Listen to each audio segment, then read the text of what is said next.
안녕하십니까. 오늘 말씀을 또 받게 된 박찬영 형제입니다.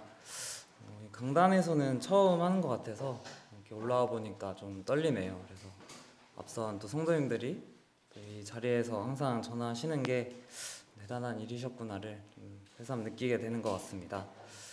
오늘 이제 말씀을 전하게 될 텐데, 오늘의 제목은 이제 기도의 기승전결이라고 한번 붙여봤습니다.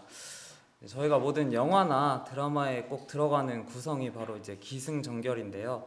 어떠한 일을 계기로 이제 시작이 되고 또 그 이야기가 전개가 되고 그 전개가 뒤집히거나 바뀌는 이제 전환의 부분을 이제 이야기에서 꼭 맡게 됩니다.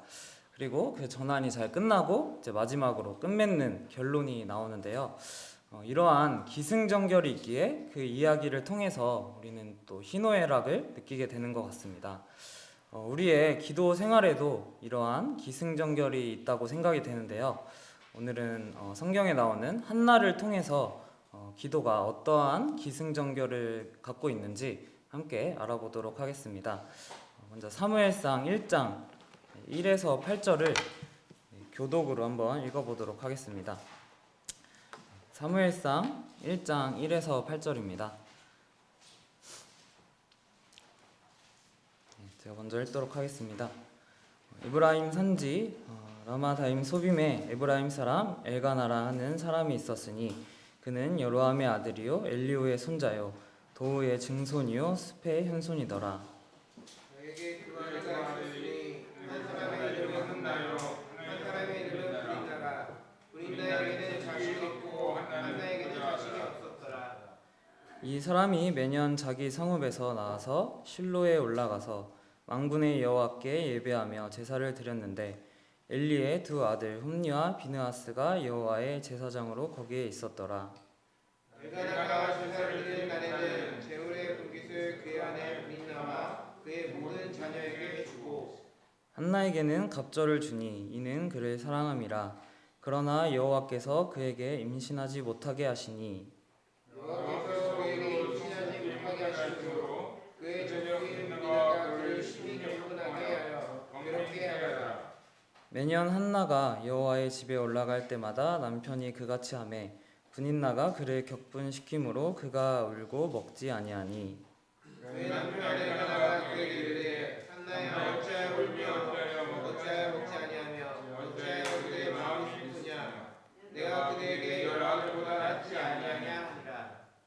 이 내용을 통해서 한나 이야기의 기승을 볼 수가 있는데요. 한나는 남편인 엘가나에게 사랑을 참 넘치게 받는 그런 아내였습니다. 그러한 그녀에게 괴로움이 한 가지가 있는데 바로 아이가 없는 것입니다. 이로 인하여서 참 사랑을 한나에 비해 받지 못하는 다른 아내이며 적수라고 표현된 분인나가 한나를 격분시키게 됩니다. 이로 인하여서 사랑을 받고 행복하고 즐거운 생활을 보내던 한나가 참 초조해지고 또 슬퍼지고 괴로움에 빠지는 것을 볼 수가 있는데요.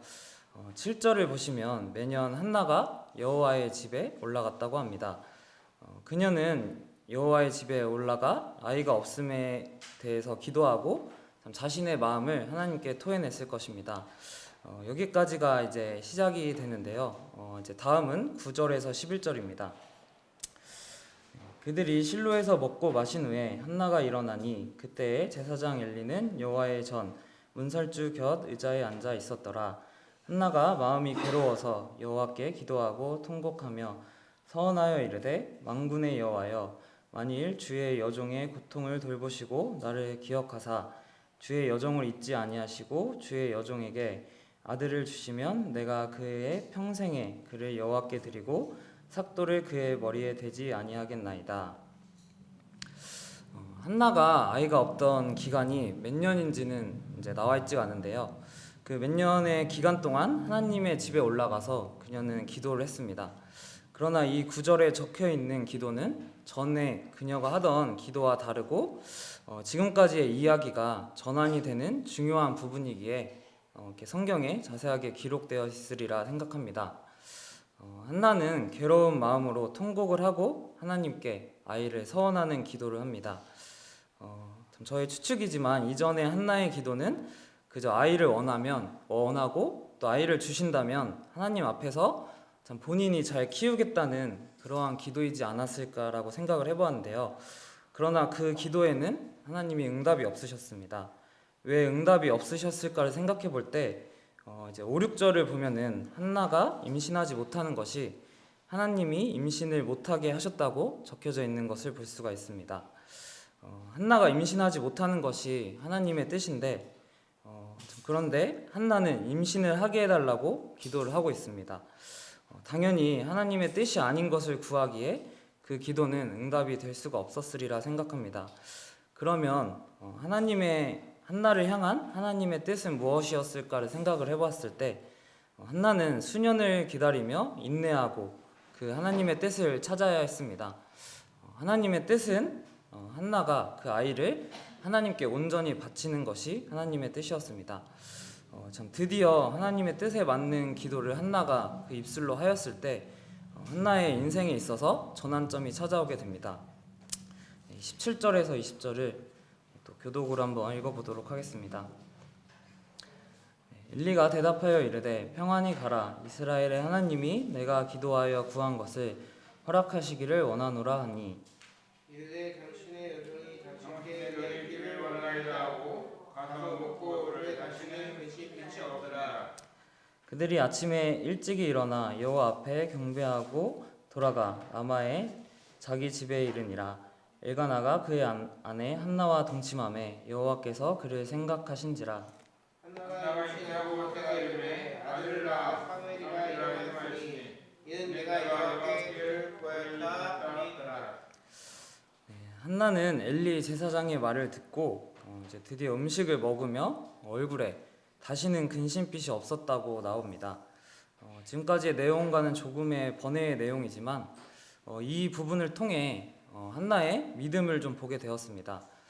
아직 그녀는 임신을 하지 않았으나 엘리 제사장의 말을 듣고 그녀는 다시는 근심하지 않았습니다.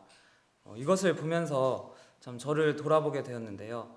저는 기도를 하면서도 또 그 기도를 마치고서도 근심하는 경우가 참 많습니다.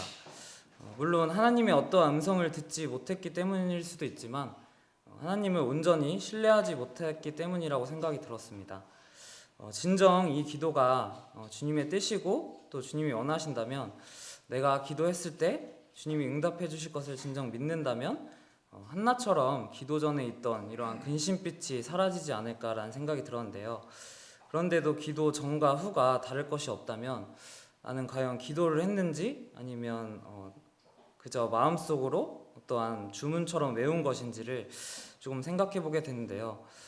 이렇게 한나를 통해서 또 정말 기도 후에 이러한 믿음 또한 생각해 보게 되었습니다. 이제 다시 한나의 이야기로 돌아갔을 때 그녀는 드디어 아이를 낳는 은혜의 응답을 얻게 됩니다. 이것으로 한나의 이야기가 끝이 났다라고 생각이 들 수가 있지만 그녀의 기도의 결론은 이것이 아니었습니다. 그녀는 약속대로 아이를 하나님께 드리고 다시 한번 하나님께 기도를 합니다. 사무엘상 2장 1절에서 10절인데요. 또 좀 길어서 이것도 교독으로 한번 읽어보도록 하겠습니다. 2장 1절에서 10절입니다.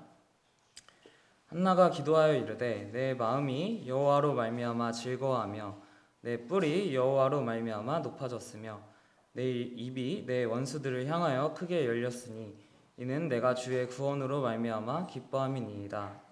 여호와 같이 거룩하신 이가 없으시니 이는 주밖에 다른 이가 없고 우리 하나님 같은 반석도 없으시니이다. 심히 교만한 말을 다시 하지 말 것이며 오만한 말을 너희 입에서 내지 말지어다. 여호와는 지식의 하나님이시라 행동을 달아보시느니라. 용사의 발은 꺾이고 넘어진 자는 힘으로 끼를 기도다. 풍족하던 자들은 양식을 위하여 품을 팔고 줄이던 자들은 다시 줄이지 아니하도다. 전에 임신하지 못하던 자는 7을 낳았고 많은 자녀를 둔 자는 쇠약하도다. 여호와는 주기도 하시고 살리기도 하시며 수월을 내리기도 하시고 거기에서 올리기도 하시는도다. 여호와는 가난하게도 하시고 부하게도 하시며 낮추기도 하시고 높이기도 하시는도다. 가난한 자를 질소에서 일으키시며 빈궁한 자를 거름더미에서 올리사 귀족된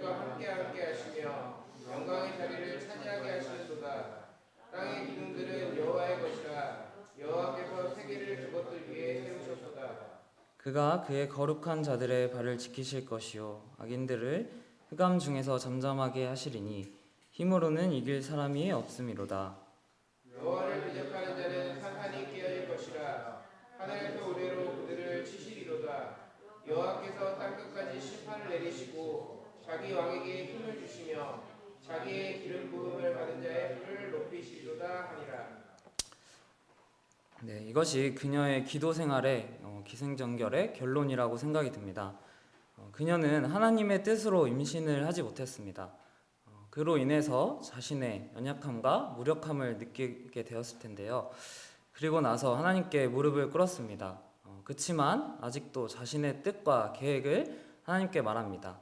하나님은 자신의 뜻을 말하는 한나를 참 계속해서 기다려주시고 또 수없이 낮아지고 깨지며 한나는 드디어 자신의 입술로 하나님의 뜻을 하나님께 아뢰입니다. 그리고 나서 드디어 하나님을 경험하게 되는데요. 그리고 이 기도의 결론은 하나님을 높이는 것이 되었습니다. 하나님이 어떠하신 분인지 참 정확히 알게 되고 또 하나님을 찬양하는 그러한 기도가 한나를 통해서 나오게 됩니다. 한나가 경험한 기승전은 하나님이 어떠한 분이신지를 알게 하시고 또 직접적으로 경험하게 하시는 결론에 다다르는 것을 볼 수가 있습니다. 이것을 보면서 나의 기도 생활에도 이러한 기승전결이 있어야 하지 않을까를 좀 생각해 보게 되었는데요. 참 저희도 살아가다 보면은 한나처럼 잔잔한 파도를 이제 살던 인생이 갑자기 이제 풍랑이라는 어려움을 갑작스럽게 맞아줄 때가 있습니다. 그로 인해서 하나님께 무릎을 꿇고 기도하지만 그 기도가 하나님의 뜻인지는 알려고 하지 않는 것 같습니다. 그저 그 풍랑을 잔잔하게 해주시기를 원하고 구하는 내 뜻대로의 기도이지 않나 생각이 들었는데요. 그래도 응답이 없다면 하나님께 참 원망이 되고 또 낙담이 되고 또 괴로워하는 연약함을 보게 됩니다. 응답이 없다면 그 기도가 한나처럼 하나님의 뜻과는 참 반대되는 기도이지 않나라고 생각을 해봐야 될 것 같다는 생각이 들었는데요. 그리고 하나님의 뜻을 구하며 그 뜻을 아뢰는 기도를 드릴 때 하나님께서는 비로소 움직이시는 것 같습니다. 그로 인하여서 내 삶에 전환점을 주시고 하나님만이 유일한 여호와이시고 구원자이심을 확실하게 알고 경험해 주시는 그러한 결론을 저희의 기도 생활을 통해서 주시는데요. 기도를 하다 볼 때 뭔가 기승에서 멈추게 되는 경우가 많은데 참 전환점이 오는 전이 정말 중요하다고 생각이 듭니다.